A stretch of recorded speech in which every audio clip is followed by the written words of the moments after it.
Frères et sœurs dans le Christ, l'évangile du dimanche dernier nous parlait de la tentation de Jésus et ce qu'on pouvait en tirer comme leçon pour nous, c'était de pouvoir apprendre à résister à cette tentation. La vie de l'homme sur terre peut être semée d'embûches, mais avec le Seigneur, on en sort toujours victorieux. Frères et sœurs dans le Christ, après la résistance à la tentation, c'est la gloire de la transfiguration qui illumine notre existence, ainsi que la foi totale en ce Dieu vivant et saint, à l'instar d'Abraham, le père des croyants, d'où l'appellation de ce dimanche, dimanche d'Abraham et de la transfiguration. Après l'appel au désert, Dieu nous convoque sur deux montagnes, ou du moins sur sa montagne à deux reprises. Sur la première, l'on médite sur l'offrande d'Abraham à travers laquelle il est poussé à donner son fils unique en sacrifice. Et sur la seconde, Dieu nous révèle son Fils irradié de sa gloire, gloire qui manifeste déjà la résurrection. On comprend que le carême est une marche vers la Pâque. Mais pourquoi nous convoque-t-il sur la montagne? Pour apprendre de son amour et nous ouvrir au monde de la résurrection. En effet, en ne refusant pas de sacrifier son unique au Seigneur Dieu, Abraham se positionne comme une image de l'amour infini de Dieu pour les hommes. Cela nous rappelle plutôt les propos de l'évangéliste Saint Jean qui proclama que Dieu a tant aimé le monde qu'il a envoyé son Fils unique. C'est dire que l'amour de Dieu pour les hommes est si grand qu'il ne peut les laisser tomber. C'est un amour éternel et donc sans fin. Lorsque nous nous conformons à cet amour, le Seigneur nous comble toujours de bénédictions de tout genre. Et se conformer à cet amour, c'est avoir la crainte du Seigneur. Je sais maintenant que tu crains Dieu, rétorqua l'ange à Abraham. Se conformer à cet amour, c'est ne pas refuser d'offrir à Dieu ce qu'il nous a donné. Tu ne m'as pas refusé ton Fils unique, poursuivit l'ange. Ici, ce que nous avons d'unique à offrir au Seigneur, c'est notre vie, c'est notre être. Et en lui offrant cela, il nous révèle toute sa gloire. Si Abraham a pu le faire, c'est parce qu'il marchait en présence du Seigneur.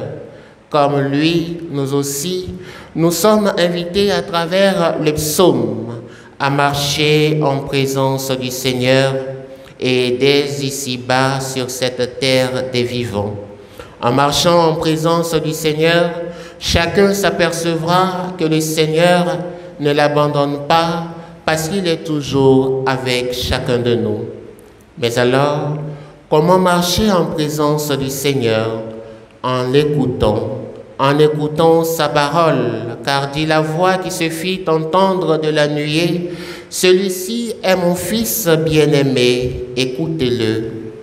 Écoutez-le, car il est le visage du Dieu vivant et saint que nous adorons.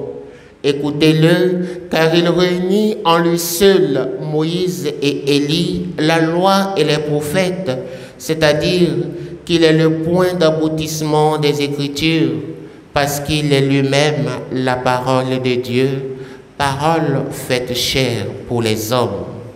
Autrement dit, l'écoute du Seigneur ou de sa parole est le moyen qui nous est offert pour marcher véritablement en présence du Seigneur. Frères et sœurs dans le Christ, c'est dans l'amour infini de Dieu que chacun de nous a été fait par le Seigneur et est appelé à le communiquer. Mais alors, d'où vient la méchanceté humaine et tout le mal qui détruit nos sociétés.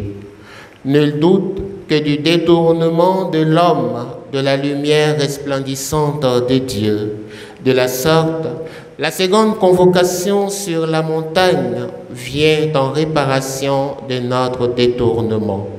En effet, dans la transfiguration de Jésus, Dieu nous en trouve la porte du monde de la résurrection, monde auquel la mort du Christ nous donne accès. Nous faisons usage du verbe « entr'ouvrir » pour signifier que la porte du monde de la résurrection est ouverte à demi, d'autant plus que c'est la résurrection qui nous l'ouvre totalement et que nous sommes, par ce temps de carême, en marche vers cette résurrection.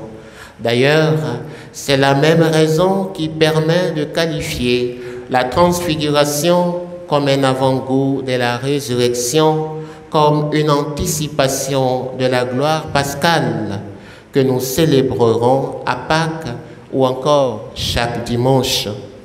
Encore appelée métamorphose dans la liturgie des chrétiens d'Orient, car c'est ce que le mot signifie littéralement en grec, la transfiguration révèle le Seigneur Jésus dans la splendeur de sa gloire, dans l'éclat de sa blancheur. À travers cette métamorphose, sa nature humaine visible laisse transparaître sa nature divine invisible. Dans cette blancheur qui exprime la pureté, la sanctification et la sainteté, les instants de vive lumière confèrent une acuité nouvelle à notre regard purifié. Il en découle que le chemin vers Pâques est un chemin de pureté, de sanctification, de purification de notre regard, afin de revertir cet aspect du Seigneur Jésus qui se veut la finalité de tout être qui se met à la suite du Christ. Car il vient restaurer la terre détruite de la nature humaine. Il vient expier tous nos péchés. Alors que le Seigneur nous donne cette acuité nouvelle à notre regard, afin que nous puissions le suivre dans son humble service des hommes, nos frères en humanité. Il faut noter que la transfiguration est en fait le résumé de toute la révélation.